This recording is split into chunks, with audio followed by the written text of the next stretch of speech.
जय Hind. Shri Shyam group of college की online क्लासों में सभी बच्चों का स्वागत है। आज हम BA BEd BSc BEd के पार्ट 3 में विद्यालयकरण सामाजिकरण लैंगिक चिंताओं जो विषय है हमारा, उसमें हम आज हमारा जो क्लास का टॉपिक हमारा विकलांगता की रोकथाम पर चर्चा करने जा रहे हैं। विकलांगता की रोकथाम कारण की पहचान का उपचार। विकलांगता से आप समझते होंगे विकलांगता क्या है। जब बच्चा कोई जन्म से ही किसी अंग का उसके दिक्कत हो और उसका कम विकसित हुआ हो, या अन्य कोई परेशान हादसे हो या अन्य कोई सिस्टम से हो जाए, शरीर में विकृति आना ही उसकी विकलांगता है। वो शारीरिक भी हो सकती है, मानसिक भी हो सकती है, दोनों प्रकार से हो सकती है। इसके अंदर हम विकलांगता की रोकथाम के बारे में पढ़ेंगे। तो रोकथाम, आरंभिक पहचान तथा उपचार। पहला आपका है रोकथाम, आरंभिक पहचान तथा उपचार। देखो, पहला टीकाकरण। तो टीकाकरण के लिए सरकार ने ऐसा सिस्टम बनाया है कि आज आप देख रहे होंगे हमारा जो स्वास्थ्य डिपार्टमेंट है, हायर डिपार्टमेंट से लेकर के नीचे अपने हर क्षेत्र में, जो हमारे ग्रामीण क्षेत्र है चाहे शहरी क्षेत्र है, जहाँ पे आंगनबाड़ी है या छोटा हॉस्पिटल है, वहीं पर ANM आशा वर्कर जो 2 कार्यकर्ताएँ हैं वो अपनी क्षेत्र में अपने कार्य में योगदान देते हैं, घर घर से डाटा जुटाते हैं। और जो विकलांग नहीं भी हैं, छोटे बच्चे हैं, जन्म लेते ही उनको इंजेक्शनों के बारे में बताया जाता है, कार्ड बनाया जाता है, समय समय उनके टीके कब लगने हैं उनका कार्ड जारी कर दिया जाता है। वो उन कार्ड पे अंकित होता है कि कब कौन सा टीका लगना है और किस बीमारी को रोकथाम देगा। तो वो बहुत सारी ऐसी बीमारियों को रोकने के लिए, जो भविष्य में बच्चे को बीमारी ना हो, किसी प्रकार की विकलांग उस बच्चे में न आए, इसके लिए सरकार ने ऐसी दवाइयों का इस्तेमाल किया है, ऐसी दवाइयों का बनाया है और बच्चों को लगाया जाता है और निःशुल्क लगाया जाता है। जन्म के तुरंत बाद टीका लगाना, फिर उसके 15 दिन या महीना 1.5 महीना और जैसे ही इंजेक्शन लगाए जाते हैं, पोलियो की दवाई पिलाई जाती है, ये सब काम सरकार द्वारा ANM और आशा वर्कर के सहयोग से खरीद लगाया जाता है, और ताकि हमारे जो आने वाली पीढ़ी है वो बिल्कुल स्वस्थ निरोग हो और किसी प्रकार की विकलांगता ना हो, किसी प्रकार की बीमारी ना आए। और जैसे टीबी है, खसरा है, चेचक है, गलगोटू है, सभी की बीमारी को रोकथाम के लिए जैसे टेटस के टीके हैं और पेंटावायलेट है, खसरा के टीके हैं, TB के हैं। ये बहुत सारे ऐसे इंजेक्शन हैं जो बच्चों को जन्म के बाद ये लगाए जाते हैं सरकारी हॉस्पिटलों में, और जो हमारे छोटे सामुदायिक स्वास्थ्य केंद्र है या प्राथमिक स्वास्थ्य केंद्र है उनमें भी ये फ्री लगाए जाते हैं। CSC सेंटर जो गाँव में होते हैं उनमें भी ये सुविधा होती है। इसके लिए एक आशा वर्कर होती है और ANM होती है जो लोकल स्तर पर बच्चों के साथ तो टीकाकरण में हम बात कर रहे थे। तो सार्वजनिक स्वास्थ्य के प्रसार के लिए राष्ट्रीय, क्षेत्रीय तथा स्थानीय कार्यक्रम चलाए जाते हैं। और विकलांगता की रोकथाम, आरंभिक पहचान तथा उपचार के लिए प्रशिक्षण मॉडल तथा सुविधाओं का विकास किया जाता है। जो मेडिकल तथा पैरामेडिकल स्वास्थ्य कर्मियों, जो स्वास्थ्यकर्मी हैं, कर्मचारी हैं, आंगनबाड़ी कार्यकर्ता हैं, आशा वर्कर हैं, इनके लिए वो तैयार किए जाते हैं, उनको प्रशिक्षण दिया जाता है। आगे है कि मेडिकल शिक्षा में ये जो तीसरा पॉइंट आया, पहला जो प्रशिक्षण हो गया उसमें बताया जाता है कैसे जी है, उसको विकलांगता के बारे में बताया जाता है, कैसे क्या सिस्टम है, जो भी आशा वर्कर हैं उनको है, स्वास्थ्य मेडिकल पैरामेडिकल जो कर्मचारी हैं उनको पहले प्रशिक्षण दिया जाता है। ऐसे चीज़ें आप कैसे बचाव कर सकते हो, कैसे रोकथाम कर सकते हो, ऐसे आप लोगों को अवेयर कर सकते हो, जागरूकता ला सकते हो। तो ये सारा प्रशिक्षण उनके ट्रेनिंग के माध्यम से करवाया जाता है। अगला पॉइंट आता है मेडिकल शिक्षा में स्नातकोत्तर यानी मास्टर डिग्री और जो डिग्री है और मास्टर डिग्री है, जो MD है और जो BA है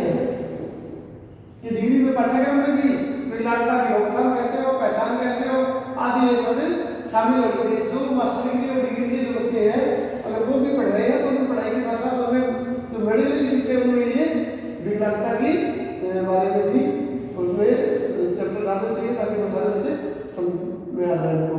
ये भी करवाया जा रहा है। अगर आता है विशेष शिक्षा, स्पेशल एजुकेशन, क्लिनिकल और मनोविज्ञान, फिजियोथेरेपी, ये चीज़ें हैं जो या हम कहें व्यावसायिक परामर्श है, प्रशिक्षण संस्थान, व्यावसायिक प्रशिक्षण और सामाजिक कार्यकर्ता, ये जो कर्मचारी हैं इनको भी संख्या पूर्ण हो और इन्हें भी इसकी स्पेशल ट्रेनिंग दी जाए। अब खतरों की पहचान देने आने वाले संभावित खतरे क्या हो सकते हैं, इनके लिए भी ऐसे सिस्टम भी पहले ही उनको बता दिया जाता है कि आनुवंशिक विज्ञान के लिए अद्यतन शोध परिणामों का इस्तेमाल जन्मजात विकलांगता तथा मानसिक विकलांगता को कम करने के लिए किया जाता है। किशोर, चाहे वो लड़का हो चाहे लड़की हो, होने वाली माँओं तथा जनन अवस्था में होने वाली महिलाओं में पोषण, स्वास्थ्य देखभाल, स्वच्छता के लिए जागरूकता कार्यक्रम चलाने पर ध्यान दिया जा रहा है। इनकी रोकथाम के लिए जागरूक कार्यक्रम को स्कूलों के स्तर पर तथा शिक्षकों के प्रशिक्षण पाठ्यक्रम में भी इसे तैयार किया जा रहा है। खतरों की पहचान करने के लिए भी बच्चों की जांच करना, उससे क्या क्या है उसको चेक करना, वजन, उसके सारे सिस्टम ये चेक करने से पता लग जाता है कि कहीं बच्चे को दिक्कत तो नहीं है। तो ये कार्यक्रम भी आयोजित किए जाते हैं। बच्चों में विकलांगता की जल्दी पहचान करने के लिए मेडिकल तथा पैरामेडिकल स्टाफ का समुचित प्रशिक्षण दिया जाता है। अब विकलांगता से प्रभावित प्रभाव को कम करने के लिए द्वितीयक विकलांगता को रोकथाम करने के लिए मौजूदा स्वास्थ्य सेवाओं में उचित कदम उठाए जाने चाहिए। अब आता है हमारा ये सिस्टम जो उपचार है वो मेडिकल दवाइयाँ हैं और जो इंजेक्शन दिए जा रहे हैं वो उपचार है और फिजियोथेरेपी है जो सिस्टम बनाए गए हैं। ये पहचान, उपचार, रोकथाम हमने पूरा ये डिस्कस किया आज। अब हम बात करते हैं 2 नंबर पे पुनर्वास में यानी उसकी दोबारा से सही सिस्टम बनाने के लिए तो उसमें 3 भागों में बांटा गया है। नंबर 1 शारीरिक पुनर्वास रणनीति, दूसरा है विकलांग व्यक्तियों के लिए आर्थिक पुनर्वास और तीसरा है विकलांगों की शिक्षा। तो ये 3 पॉइंट है पुनर्वास की। उसमें पहला पॉइंट जो शारीरिक पुनर्वास रणनीति है उसको हम डिस्कस करेंगे। उसके अंदर जो हमारा पॉइंट है वो है आर्थिक पहचान, परामर्श तथा मेडिकल पुनर्वास, विकलांगता पुनर्वास केंद्रों की स्थापना, आशा और सहायता उपकरण। ये 5 पॉइंट को हम इसको डिस्कस करने जा रहे हैं। जो हमारा फर्स्ट पॉइंट है इसके अंदर इसमें जो शारीरिक पुनर्वास रणनीति है पुनर्वास के उपाय ये है पुनर्वास के जो उपाय है। हम पहला जो पढ़ेंगे शारीरिक पुनर्वास से शारीरिक पुनर्वास रणनीति, उसमें आरंभिक पहचान। विकलांगता की आरंभिक पहचान व दवा या गैर दवा उपचारों के जरिए इसकी चिकित्सा के इन क्षेत्रों में रोगों की गंभीरता को कम करने के लिए मदद मिलती है। आरंभिक पहचान तथा आरंभिक उपचार के साथ आवश्यक सुविधाओं की उपलब्धता पर ध्यान दिया जाता है। सरकार खासकर ग्रामीण इलाकों में ऐसी सुविधाओं की उपलब्धता के लिए सूचना को प्रसारित करती है, अनाउंसमेंट करती है। दूसरा था पैरामेडिकल परामर्श तथा मेडिकल पुनर्वास। दूसरा है परामर्श तथा मेडिकल पुनर्वास। इसमें आता है शारीरिक पुनर्वास उपाय में शामिल है परामर्श, विकलांगता व्यक्तियों उसके परिवारों की क्षमता को सुदृढ़ करना, मनोचिकित्सा, फिजियोथेरेपी, व्यावसायिक थेरेपी, सर्जिकल सुधार उपचार, दृष्टि मूल्यांकन, दृष्टि उत्तेजन, स्पीच थेरेपी प्रदान किए जाएंगे तथा ऑडियोलॉजिकल पुनर्वास में विशेष शिक्षा मुहैया करवाई जाए जिससे राज्य सरकारों, स्थानीय संस्थानों, गैर सरकारी संगठनों, विकलांगताओं के माता पिता के जरिए सभी जिलों तथा प्रसारित किया जा रहा है सभी जिलों में सिस्टम। तो इससे रोकथाम में मदद मिलेगी। अब तीसरा नंबर आता है हमारा विकलांगता पुनर्वास केंद्रों की स्थापना। विकलांगता पुनर्वास केंद्रों की स्थापना। तो अब ग्रामीण क्षेत्रों जो अछूते हैं उनकी कवरेज करने के लिए नई जिला विकलांगता पुनर्वास केंद्रों की स्थापना की जा रही है, जिसके लिए सरकार से सहायता मिलती है। जहाँ नहीं है वहाँ पे लगाया जा रहा है आशा। अगला पॉइंट है आशा का। तो अधिकृत सामाजिक स्वास्थ्य कार्यकर्ता, अधिकृत सामाजिक स्वास्थ्य कार्यकर्ता, अधिकृत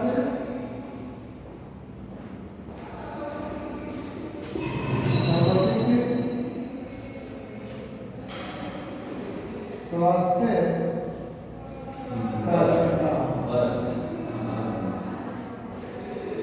अधिकृत सरकार द्वारा मौजूद है वो सामाजिक समाज में, और स्वास्थ्य जो हमारी स्वास्थ्य दृष्टि से उसको ये देखने वाला स्वास्थ्य कर्मी है, वो क्या है? आशा है। यानी अधिकृत सामाजिक स्वास्थ्य कार्यकर्ता आशा जैसे कहा गया है, वो भी डोर टू डोर अपने आसपास में क्षेत्र सीमित दिया गया है। उस क्षेत्र में वो अपने जो भी जनसंख्या आती है उसमें जितने भी बच्चे हैं उनका सबकी लिस्ट, सबका सिस्टम, कब क्या जन्म, कब क्या विकृति, सारी चीज़ें वो नोट करती हैं, और जो भी कहीं विघ्न लगती है तो वो आगे हायर डिपार्टमेंट को सूचित करती है, और जो उसके माँ बाप को, उसके माता पिता उनको अवगत कराती है, और ताकि वो उसे विकलांगता का शिकार ना हो जाए। तो ये भी आशा अपना सहयोग देती है इसमें। और जो भी खासकर कमजोर वर्गों के लोगों को इसमें शामिल किया गया है, मूल स्तर पर अथवा विकलांग व्यक्तियों के लिए विशेष सेवाओं की देखभाल करती है। और सहायता उपकरण, और ये सहायता उपकरण अगर जो विकलांग हो चुके हैं और उन्हें ऐसी चीज़ की कमी ना हो, अपने कार्य में किसी प्रकार की दिक्कत ना हो, हैंडीकैप है, हाथ पैरों से है, तो उन्हें चलने के लिए हाथों से कृत्रिम हाथ, कृत्रिम पैर, ट्राईसाइकिल, ये रेड क्रॉस सोसाइटी जो जिला स्तर पर होती है वो उन्हें प्रदान करती है, और उनके कार्य में कोई दिक्कत ना आए, आने जाने में दिक्कत ना हो, इसलिए वो उपकरण समुचित हो सकते हैं, उनके लिए स्टेबल हो सकते हैं, वो रेड क्रॉस के माध्यम से उन्हें फ्री दिए जाते हैं। भारत सरकार विकलांगों को ISI प्रमाणित टिकाऊ वैज्ञानिक रूप से निर्मित आधुनिक यंत्र तथा उपकरण की खरीद के लिए सहायता प्रदान करती है। उन्हें शारीरिक, सामाजिक, मनोवैज्ञानिक निर्भरता को कम करते हुए विकलांगता के प्रयास से जो प्रभाव है उसको कम किया जाता है। राष्ट्रीय संस्थानों, राज्य सरकारों, DDRC, गैर सरकारी संगठनों के द्वारा ये काम किया जा रहा है, जैसे ट्राईसाइकिल है, व्हील चेयर है, सर्जिकल फुटवेयर है, दैनिक जीवन में काम आने वाले सीखने वाले वाद्य यंत्र हैं, ब्रेल लेखन है, और डिक्टाफोन है, CD प्लेयर है, टेप रिकॉर्ड है, लो विजन यंत्र है, चलते फिरने के लिए विशेष यंत्र हैं, अंधे व्यक्तियों के लिए घड़ी है, श्रवण यंत्र है, सेक्शन किट्स हैं, बातचीत करने वाले यंत्र हैं, मदद करने के लिए, अलर्ट करने के लिए यंत्र, ऐसे यंत्रों को मानसिक रूप से विकलांग व्यक्तियों के लिए बनाए गए हैं। इन उपकरणों की सहायता को अछूते व सेवारत क्षेत्रों में से विस्तारित किया जा रहा है। अब होता है विकलांग व्यक्तियों के लिए हाईटेक सहायक यंत्रों के निर्माण में शामिल निजी, सार्वजनिक, संयुक्त रूप से जो क्षेत्र के उपकरण हैं को सार्वजनिक क्षेत्र के बैंकों द्वारा वित्तीय सहायता भी प्रदान की जाती है। अब हमारा पॉइंट आता है अगला कि हमने 2 नंबर को डिस्कस कर लिया। अब आता है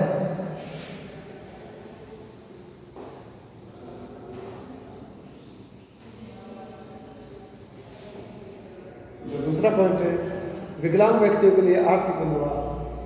विकलांग व्यक्तियों के लिए आर्थिक पुनर्वास, इसमें हम पढ़ेंगे कि जो व्यक्ति विकलांग है उसके रोजगार के उपाय क्या किए जाए, कैसे किए जाए, कैसे वो कर सकते हैं, उन्हें ट्रेनिंग दी जाती है, उन्हें काम दिया जाता है, सरकार की तरफ से आर्थिक सहायताएं दी जाती है, जिससे वो अपना काम चला सके, दूसरों बात उन पर रहे, दूसरों पर वो बोझ ना रहे, चाहे उसके माँ बाप की ना हो उस पर भी बोझ ना रहे, और अपना काम खुद कर सके, अपना जो कमाई का सिस्टम है वो कर सके। और इसके लिए मार्केटिंग बोर्ड, जिला विकास एजेंसी, निजी एजेंसी विकलांगों तथा निर्मित मानव सेवाओं की मार्केटिंग में शामिल गैर सरकारी संगठनों के जरिए सहायता प्रदान की जाती है। और जो विकलांग हैं, खास रूप से गंभीर रूप से विकलांग व्यक्ति हैं, उनके लिए भी आय सृजन कार्यक्रम संचालन किया जा रहा है। विकलांग तथा उसके लिए सेवा प्रदाता व्यक्तियों को रोजगार के लिए कोचिंग की व्यवस्था भी की जाती है। सरकार निजी क्षेत्रों में संगठनों के साथ बातचीत प्रारंभ कर देती है, प्रारंभ करेगी ताकि विकलांगों को रोजगार मिलने में मदद मिल सके। विकलांग व्यक्तियों के लिए मशीनरी, कार्य स्थान तथा कार्य वातावरण में आवश्यक सुधार करना ताकि ऐसे व्यक्ति प्रशिक्षण केंद्रों, कारखानों, उद्योगों, कार्यालयों इत्यादि में बिना व्यवधान के आ जा सकें। गरीबी उन्मूलन के कार्यक्रमों में विकलांगों को शामिल किया जाएगा ताकि वे संविधान द्वारा 3% आरक्षण के भागीदार मिल सके और उनमें रोजगार मिल सके। और जो सरकार की नीतियाँ उनमें सरकारी महकमों में रोजगार देना है, स्वरोजगार देना है, और निजी क्षेत्र में अगर ऐसा है तो वहाँ भी उनको रोजगार देना है। ये पुनर्वास के लिए सरकार की कदम है। अब विकलांगों की शिक्षा है।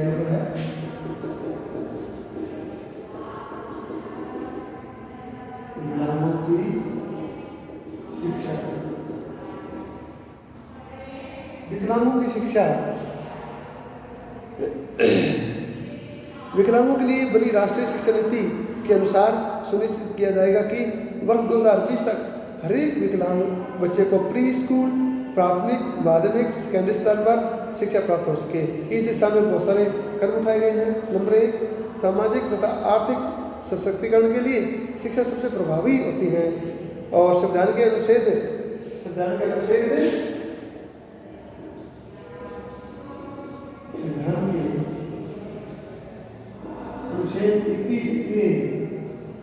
21A के तहत जहां शिक्षा को मौलिक अधिकार माना गया है और विकलांग अधिनियम 1995 के अनुच्छेद 26 में विकलांग बच्चों को 18 वर्ष की उम्र तक मुफ्त और अनिवार्य शिक्षा प्रदान करने का प्रावधान किया गया है। मुफ्त और अनिवार्य शिक्षा का प्रावधान किया गया है। और जनगणना 2001 के मुताबिक 51% विकलांग व्यक्ति निरक्षर हैं और 51 जितने विकलांग उनका 51% निरक्षर है और बहुत बड़ी प्रतिशत है ये। इसमें इन लोगों को मुख्य धारा में लाने के लिए सरकार प्रयासरत है। और इसमें सर्व शिक्षा अभियान के तहत भी ऐसे साहित्य सीखने वाले यंत्र, औजार, गत्यात्मक सहायता, सहायक सेवाएं आदि विकलांग छात्रों के लिए उपलब्ध है। और मुक्त शिक्षण प्रणाली यानी ओपन स्कूल प्रणाली और वैकल्पिक करवाई जा रही है, जिससे स्कूलिंग, दूर की शिक्षा, विशेष शिक्षा जहाँ आवश्यक हो वो आधारित हो, भ्रमणकारी शिक्षक मॉडल, उपचार करने वाली शिक्षा, पार्ट टाइम कक्षाएं, समुदाय आधारित पुनर्वास, ये शिक्षाएं प्रदान करने का कार्य कर रहे हैं। अगला आता है सरकार द्वारा चलाए गए सर्व शिक्षा अभियान का 8 वर्षों तक बच्चों के, जो 8 वर्ष के बच्चे हैं के स्कूलिंग प्रदान करने का लक्ष्य रखा है, जिनमें से 6 से 14 वर्ष के बच्चे भी शामिल होते हैं। और बच्चों के लिए समेकित शिक्षा के तहत 15 से 18 वर्ष तक की उम्र के भी बच्चे, विकलांग बच्चों को मुफ्त में शिक्षा प्रदान करने की जो प्रदान की जा रही है। और विकलांग व्यक्तियों को उच्च शिक्षा, व्यावसायिक पाठ्यक्रमों में दाखिला मिलता है और विश्वविद्यालयों, तकनीकी संस्थानों, उच्च शिक्षा संस्थानों में भी उसकी पहुंच बनाए रखी जाती है। समावेशित शिक्षा के लिए बच्चों के लिए प्रशिक्षण मॉड्यूल, विशेष शिक्षा में विशेष डिप्लोमा, उच्च स्तरीय पाठ्यक्रम और विकलांग वरिष्ठ नागरिकों इत्यादि की घर आधारित शिक्षा, देखभाल सेवाएं करने वालों के लिए प्रशिक्षण, स्कूलों को भवनों, मार्गों, शौचालयों, खेल मैदानों, प्रयोगशालाओं, पुस्तकालयों आदि को अवरोध मुक्त करने के लिए सरकार के विकलांग वहाँ पहुँच सकें, इसके लिए भी प्रयास रहता है। और राष्ट्रीय मुक्त